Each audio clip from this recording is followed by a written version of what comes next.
Frank, tell me, how has market volatility caused bad investor behavior, and what are the biggest mistakes investors are making? Some of the most obvious mistakes that continually are made are, number one, performance chasing. We see it all the time. I keep wondering, why is it people who've owned all these top-rated funds supposedly complain about why they've continued to lose money in the market? There's something about their philosophy that unfortunately has made them unsuccessful. The second one, I think, would be reacting continually to the various news and media channels that, again, are in the business of getting people's attention, which trigger people into making decisions based on time in the market rather than being in and allocated over time.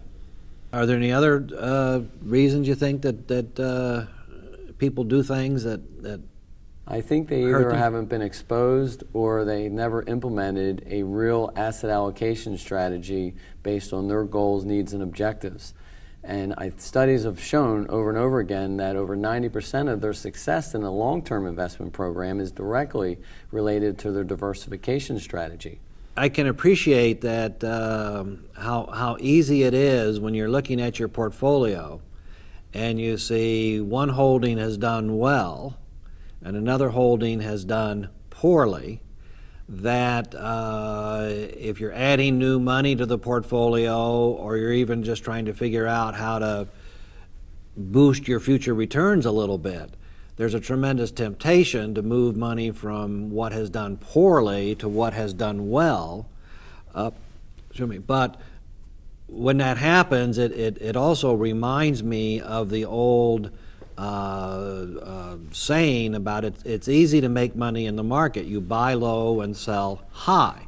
But when you buy what has done well, it means you're necessarily buying high, and when you move money out of what has done poorly, you're necessarily selling low. So there's a natural inclination to buy high and sell low when you look at that at performance.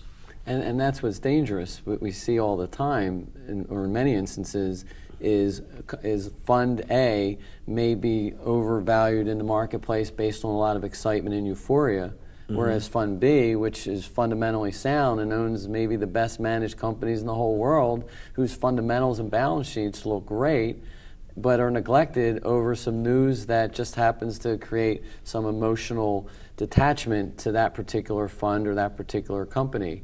And what happens is people then become emotional about it and buy the one that may be overvalued, which isn't based on the right types of fundamentals. That's why a strategic allocation safeguards people, especially long-term investors that can't afford unnecessary volatility, from being trapped into making those common mistakes. So in a sense, ignorance is bliss about how our portfolios are doing. If you don't try and follow it closely, then you don't get caught up in the excitement. Exactly, and there's an amazing study. There's a Dalbar study that actually compared, over a typical 20-year period, going back 1990 to 2010, what the average S&P did. It did approximately 9.38%. Over that same span of time, the study also calculated what the average equity investor performed, and that total came out to be 3.83%, which was a drastic fall off. And many of these average equity investors, again, owned some great funds. They were involved on a day-to-day basis. And of course, I'm sure many of the S&P investors, primarily, that just stayed still may have been looking out the window that whole time, but significantly outperformed the average equity investor. So that's a very almost alarming, piece of information, and that's just a typical 20-year period. So it really runs counter to our thinking that somehow if I pay more attention and I more actively manage, that somehow I must end up doing better. And it's actually the more attention I pay and the more tinkering I do, more likely than not I'll end up doing worse.